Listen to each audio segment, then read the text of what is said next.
take ng Shane Hair Plus Capsule 3 times a day. Ang Shane Hair Plus Capsule, complete with vitamins and minerals nga gikinahanglan sa lawas. Maong hinumdumi kanunay. For healthier and happy life, take Shane Hair Plus Capsule every day. Ang pinakamaayo o pinaka-epektibo, wala na ilain. Dinhi sa Surigao City, ang Shane Hair Plus Capsule mapalit sa Palma Drug, Borromeo Street, o Family Drug sa Nicolas Street, Surigao City, o mapalit sa tanang farmasya sa inyong lugar.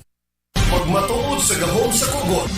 Unsay findings sa doktor tay? Gastritis law. Di na gyud nako makaya mo nang gipatawag na ko ang akong mga bata. Kay murag lain na mag yung paminaw ko. Nanugon-tugon ako sa ilat. Kaya patag yung sakita gyud. Di na gyud makaya. May ni akong pag-umangkon, ingon siya sulay daw ning kugon capsule bas hindi mo lang. Siguro mga napulo ka adlaw na akong gamit kugon capsule. May alibyo. Yarang-aramang gyud. Ernest Tuayog, 72. Antonio Apertamugan, Marilog District, Davao City. Pag matuod sa gahom sa kugot.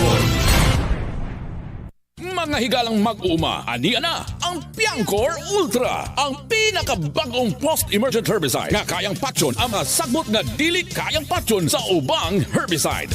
Maringal, unsay klase sa imong pangpatay og sagbot? Parang dyan, kini ang Piancor Ultra. Tungod sa active ingredient niini nga pyribenzoxime plus thihalofo-butyl. Patay ang tanang klaseng mga makalagot ug hard to kill nga sagbot. Sama sa ikog-ikog iring, humay-humay, surgom-surgom, limba-limba, dilang butiki, manik-manik, kahoy-kahoy, unod-unod, pandan-pandan, payong-payong ug bungot-bungot. Ang timing sa pag-spray anaa sa 12 hangtod 16 ka adlaw. Human sa pagtanom ug pagbalhin sa humay. Dali ra sad kining gamiton. Itimpla lang ang 8 ngadto sa 10 ka kutsara sa matag 16 ka litros nga tubig. Ingon man, matag knapsak sprayer. Sakto na ang 1 ka litrong Piancor Ultra. Gitun-an pa kini ug maayo sa mga eksperto nga weed scientists. Ug nadiskubrihan nga pinaka-epektibo kini kung itandi sa uban aron mawagtang ang suliran sa inyong mga humayan. Alang usab sa abundang ani. Uy, parang dyan, asa man ka mo anto?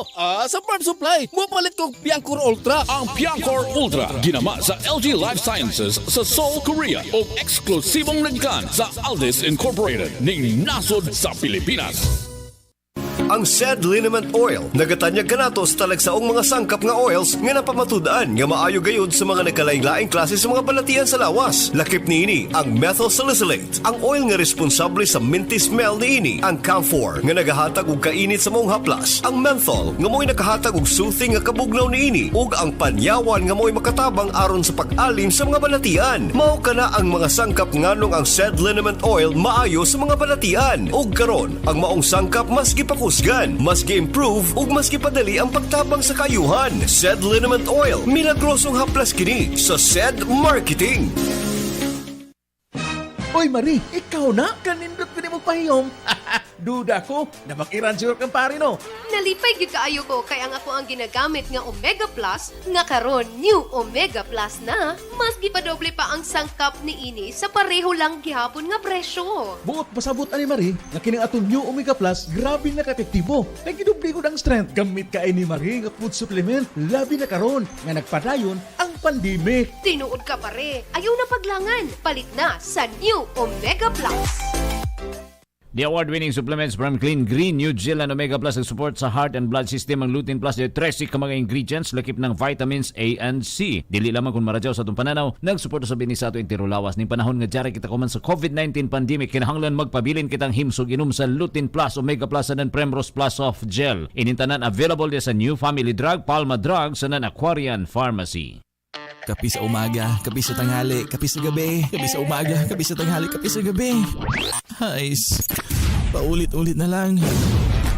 Walang masama sa kape, lalo na kapag ito ay healthy. Introducing Calabo Plus Herbal Coffee. May sangkap na oregano, garlic, turmeric, ginger, gotugula, tungkat ali at stevia. Siguradong healthy at nakakatulong para maiwasan ang iba't ibang sakit. Kaya umaga, tanghali, gabi, araw-arawin mo ang Calabo Plus Herbal Coffee. Calabo Plus Herbal Coffee. Calabo Plus Herbal Coffee. Ang bago mong kape. Calabo Plus Herbal Coffee. Sa sarap at dalang health benefits, siguradong panalo ka. Kini ang simbiyanan sa RPN, Radio Philippines Network, DXKS, DXKS, 1080, ang inyong Radio Ronda, 5,000 watts, nagsimbiya sa ikatulong andana sa UFCO Lim Building, Borromeo Street, Dakbayan sa Surigao. RPN, Radio Philippines Network. DXKS 1080, ang inyong Radio Ronda. Sa buhay kong ito, tanging pangarap lang ang iyong pagmamahal ay makamtan. Kahit na sandali kita'y mamasdan, ligay ay tila ba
basahin po natin muna yung mga nag-greet na po sa akin ngayon. Si Linda Abdon, thank you. Abel Seraon, thank you. At si Ann Venezilia, salamat. Si John Tablate, lahat po yan they look at me as nanay. Kahit na po ako'y matanda na. So sila po lahat ay nagpapasalamat ako na aalala pa ninyo. Kasi ang tingin ko sa akin talaga, mga impo. As Anton would call me all the time, Anton, wait ka lang ha. Okay, so, I want to share with you something because tomorrow is election day. Di ba? Bukas na, di ba? 9. Naalala ko tuloy, siguro mga a decade ago. In fact, wala pa yata akong character building foundation. Wala pa rin yata akong gawin ng TAMA movement or seminar. And I wrote this piece. I will read it to you. Pag-aralan ninyo how every step of the way parang humahawig na dito sa nangyayari sa atin ngayon. Ba't humahawig? Hindi ko po alam.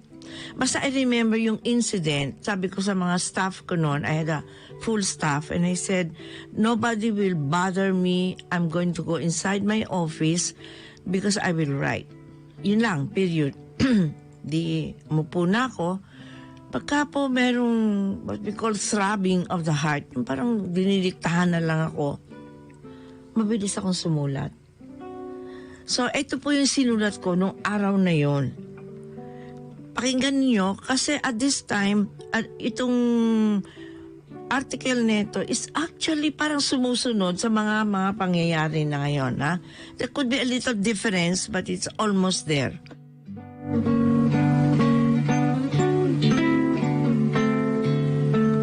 Ang title ko noon, ginawa ko pong title Supreme Sacrifice. Yung parang sukdulan ng sakripisyo na.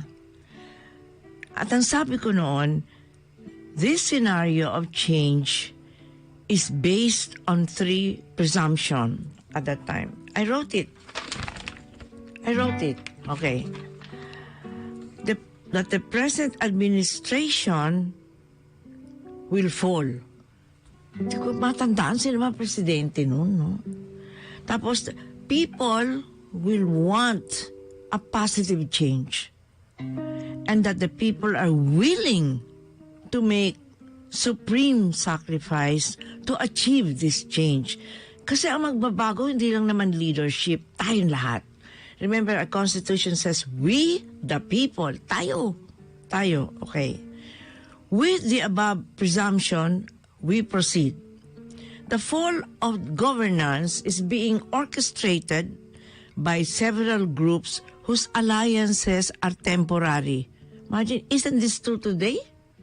True pa ito hanggang ngayon. Why do I say this?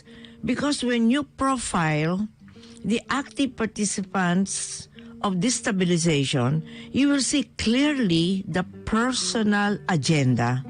Added to this are the personal and political weaknesses of the administration at that time. Hindi ko matandaan sino ba ang presidente nito noon.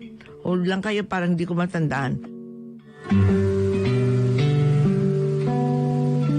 We need not go into details of these weaknesses at this time, I wrote. Suffice it is to say that the nation is in panic anxiety and the world is dead worried about what the Philippines is not doing to bring about a stabilized society. The Philippines is rocking with great intensity, but it's not getting anywhere. Why should the world worry about what we are not achieving?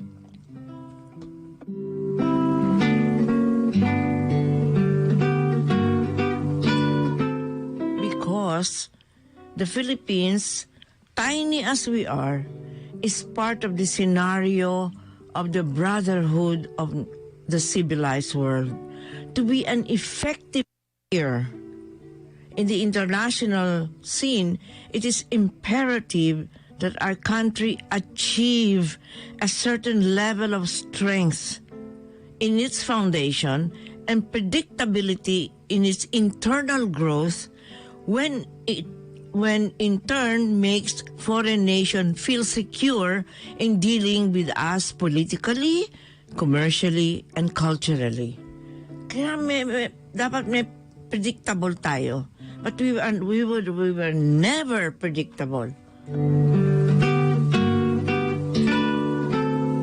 the past, we have shown a great deal of stick-to-itiveness in our roadmap that has gained the respect of the brotherhood of nation. Once upon a time, we were respectable then. Today, we are in the precipice of a ravine. And as we move recklessly and without a clear idea of where we're going, uncontrollable fear has taken over us. Allow me, as a truly concerned citizen of this country, to bring to you the evolution of change and the timetable we expect it to take place. Remember, this was before the turn of the century pa, 19-something.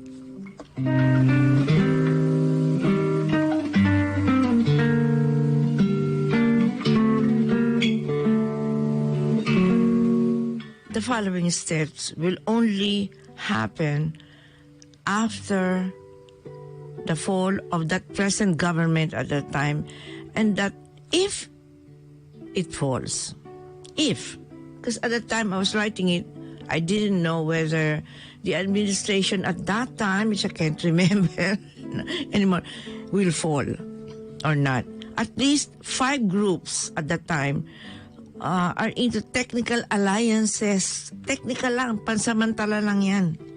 To fast-track this, if you notice, events and twists of fate happens so fast that a 24-hour day has accommodated twists and turns of unimaginable speed.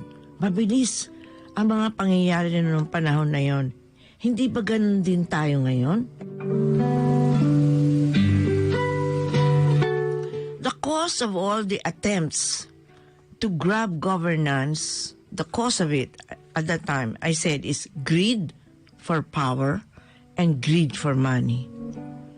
Everyone who has worked for government or has been elected into office is afflicted by the greed of power and the greed for money. Exceptions are very few. To cut power and the greed for money that goes with it, I was thinking at that time, no one who has ever been elected into office shall be part of the following.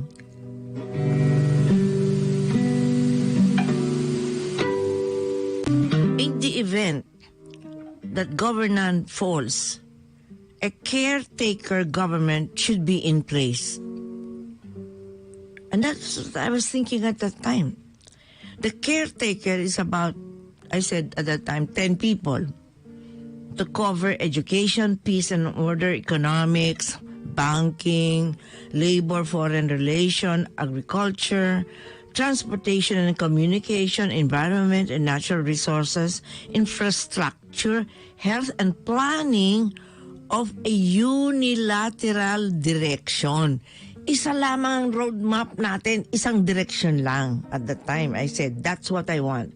Isang landas, isang bansa. Will govern for a period of 1 year and a half, while the PNP and the AFP make sure that caretakers are not disturbed or threatened in the pursuance of their duty.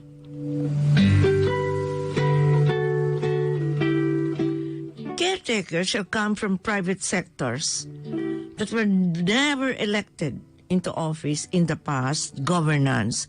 They must be respectable citizens and respected in their line of expertise.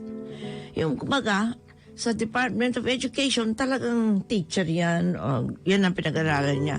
Hindi yung pinag-aralan mo, halimbawa, ikaw ay sabongero, gagawin natin presidente. Paano niyo malalaman how to govern the country? Caretakers shall come from private sectors never elected into office in the past governance, and they must be respectable citizens and respected in their line of expertise. After 1 year and a half, they cease to exist. Wala na sila, and can no longer be a candidate for any other position in future governance. This is their supreme sacrifice. Everybody must have a supreme sacrifice to be able to grow.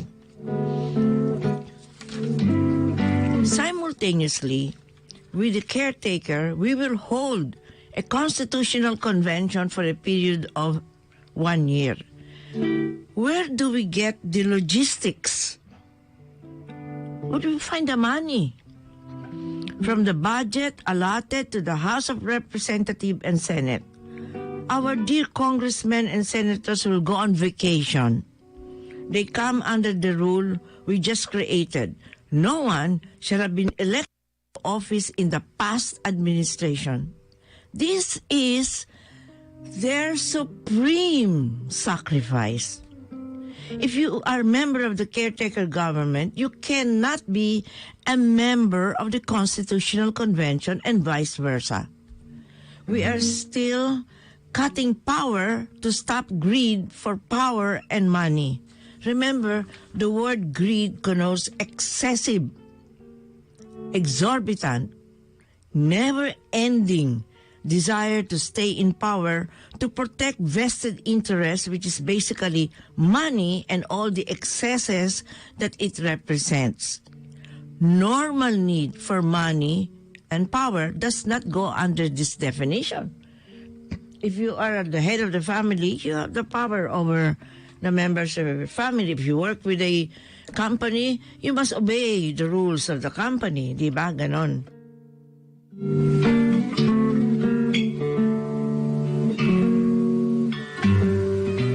I said, we must begin to exercise our political judgment based on the capability of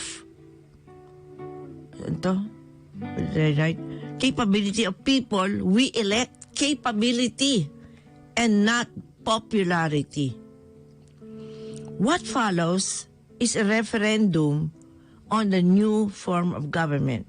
By this time, there should have been debates, dialogue, from mass media, exposures, information drive would have been done. The Filipino voter is now ready to exercise enlightened political decision.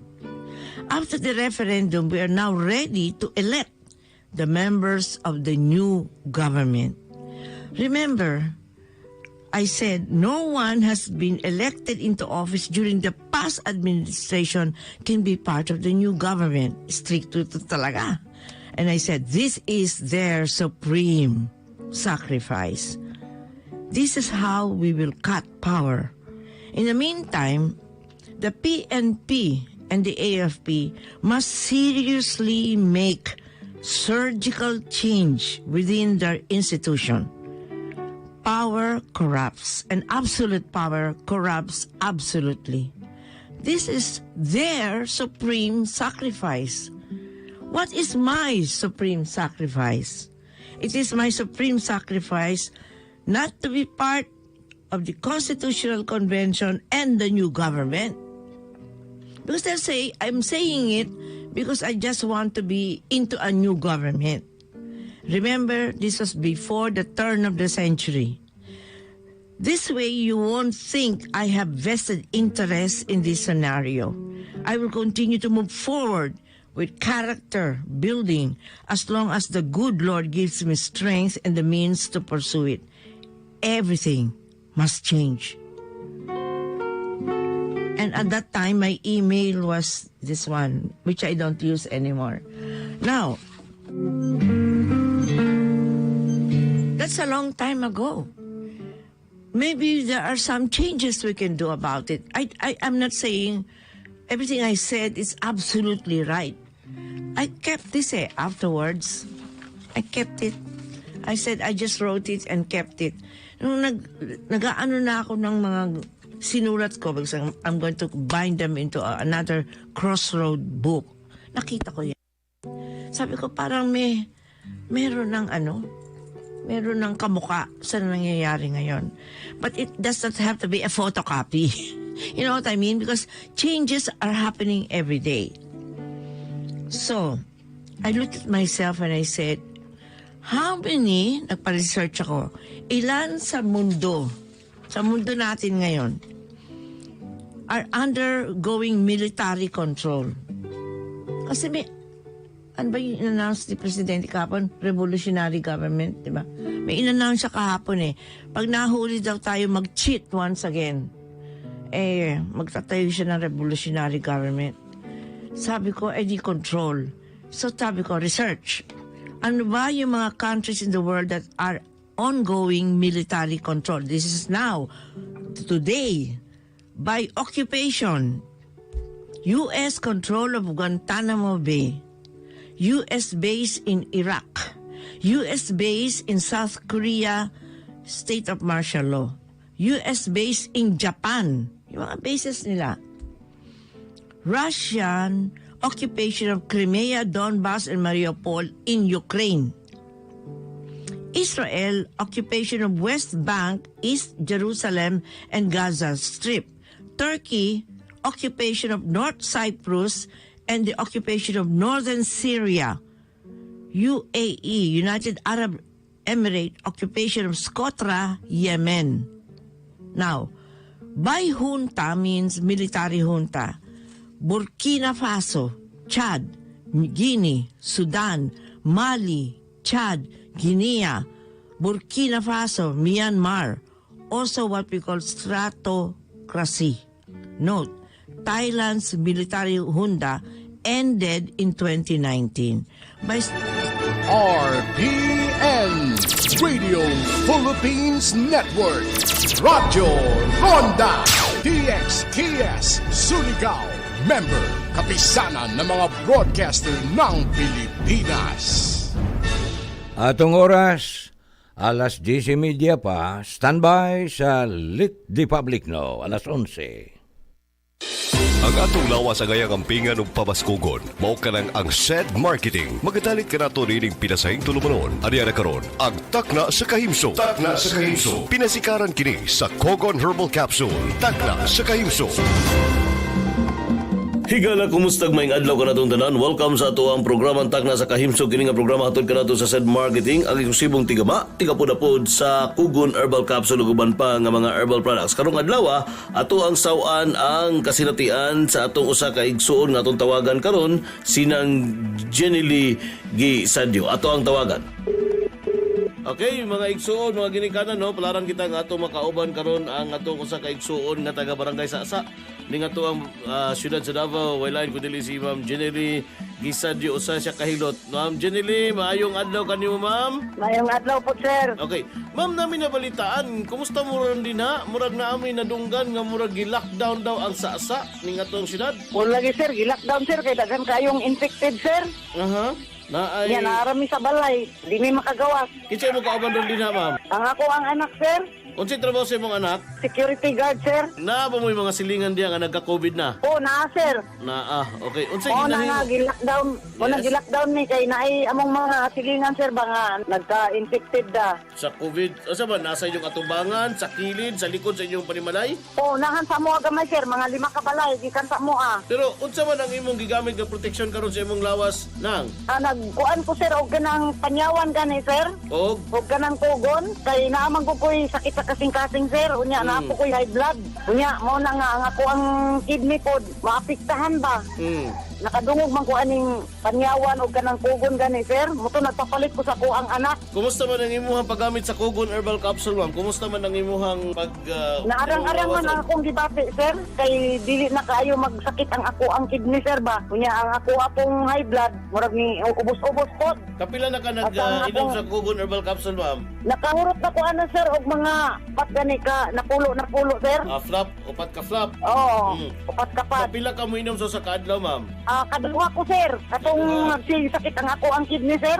Kaduha na ko inomon, isa sa buntag ug isa sa dayon akong katulog. Katong wala pa ka nainom nining Kugon Herbal Capsule, unsa ang imuhang ginabati ug unsa imong eksperyensya? Sakit kayo sir, unya ang ginakuan sa doktor kay UTI man. Sige kog UTI yun. Nya sige inom og kanang antibiotics gani sir. Nya karon kay di naman ko makaadto sa doktor kay bawal naman.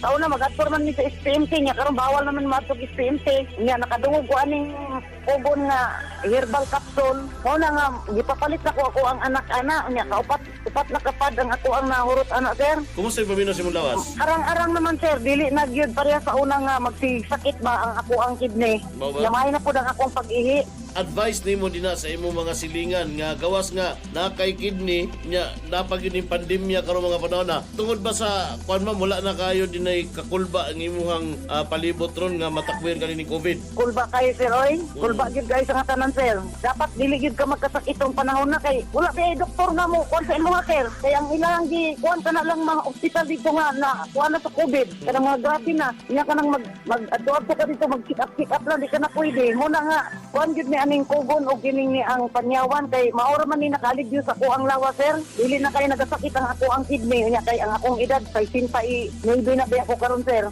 Salamat kayo sir. So mo to mga igsoon, mga ginikanan ang atong pagkikinabi ngadto kang nang Jenny Gisadio usa ka hilot din na sa may sasa no sa may Bulinaw site ning ato andak bayan sa Davao nga karon day mga panahon na Brad gipailawom day sa strict quarantine measure ang ilahang barangay kay gi-lockdown no nya dili sila ingon niya di sila basta-basta makagawa sa ilahang Pinoy-anan. Mao kadto mga igsoon ang tiron nga pagsaysay ni Ma'am Jenny Gisadio basi kamo na lang din na ang wala pa kasulay nining atong produkto ang Kugon Herbal Capsule mapalit sa pinakaduol nga butika sa inyong tagsa-tagsa ka mga lugar. Wala gid tayong oras kini si Mr. Kugon daga salamat sa inyong pagpaminaw timan basta Kugon lawas mo bas Kugon. Daga salamat maayong adlaw kanatong tanan. Inyo nabati ang tulumanon takna sa kahimsog. Usa ka tulumanon sa SED Marketing pinasikaran sa Kugon Herbal Capsule. Ang kapsula nga makatabang sa pag-alim sa mga balatian. Basta Kugon lawas mo bas Kugon. Daghang salamat sa inyong pagpaminaw.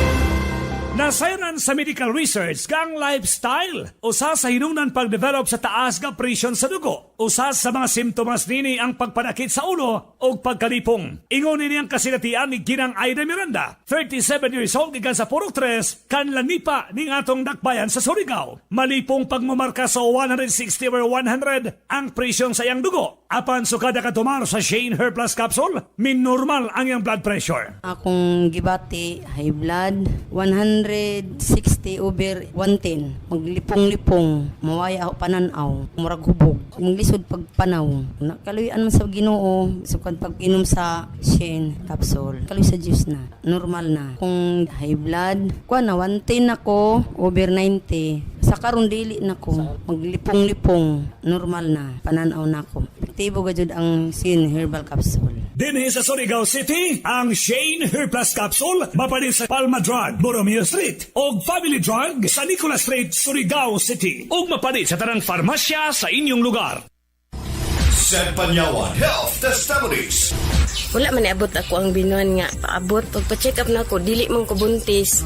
Niingon to si along nga pag inom ra gud og kuan nga panyawan imnana inom ko atong kuan panyawan mga isa kapad lang siguro nahurot nako. Amo to girigla naman ko. Salamat jud ko sa panyawan nga nagirigla ko atong pag-inom nako. Kasi gini pangalan nato ma'am? Si Yen Sunggay, Santo Niño, Upper Tamugan, Marilog District, Davao City. SED Panyawan Health Testimonies. Kung dunay problema sa kidney, ang tambal Kugon Herbal Capsule. Kung lisod ang imong pag-ihi, Kugon Herbal Capsule makatabang. Tambal para sa UTI o prostate, umulimbyo sa atong kulon. Kogon Herbal Capsule kasaligan nga produkto sa seed marketing. Numero unong kape, mixed and herbal coffee. Nagamit ko og mixed tanglad. Kaloy sa Diyos, tungod din nga produkto ang akong dugo na normal na 120/80 na lang. Ang mixten kaloy sa Diyos ang akong lawas karon balik na sa unang panglawas ko. Ang pag-inom nako sa mixed herbal coffee, na-relief ko ana dok hantod nga dili na jud hapdos ang akong kuto-kuto. Ang ating kape, mixed and herbal coffee. Ang Mixed Herbal Coffee mabibili sa Doc Alternativo Center sa Surigao City Branch, AY Tandon Building, Amat Corner, Sarveda Street, Surigao City. Sa Cantilan, Surigao del Sur Branch, 2nd floor, Iparagari Building, Orellana Street, Barangay Linentian, Cantilan, Surigao del Sur. Ang Mixed Herbal Coffee mapalit na sa mga tindahan, butika ug supermarkets. Ania na karon sa dakbayan sa Surigao ang bag-ong hamugaway nga dental clinic. Dear Dental Clinic nga gidumala sa usa ka eksperto ug maabi-abihon nga si Doktora Evadne Abian Ramos uban siya mga maabtik nga staffs. Kini nahimutang sa 2nd floor 01441 L&A Building, Rizal Street, Barangay Washington, ibabaw sa Silver Dove Bake Shop og Queen's Roasted Chicken at bang sa Caraga Regional Hospital dihara sa may kanto Vasquez Rizal ning syudad. Ang ilang clinic hours magsugod alas 8 sa buntag hangtod sa alas 5 sa hapon. Adunay break time gikan alas 12 sa udto ngadto sa alas 2 sa hapon. Sila mo dawat sa mga pasyente nga appointments ug walk-in. Makontak sila sa cellphone number 0970-024-2370 o kaha bisitahi ang ilang Facebook account Dear Dental Clinic. Pagdali na kamo, duawan ninyo ang maanindot nga Dear Dental Clinic. Ang dental care with compassion. Dear Dental Clinic. RPN Radio Philippines Network. Radyo Ronda DXKS Surigao.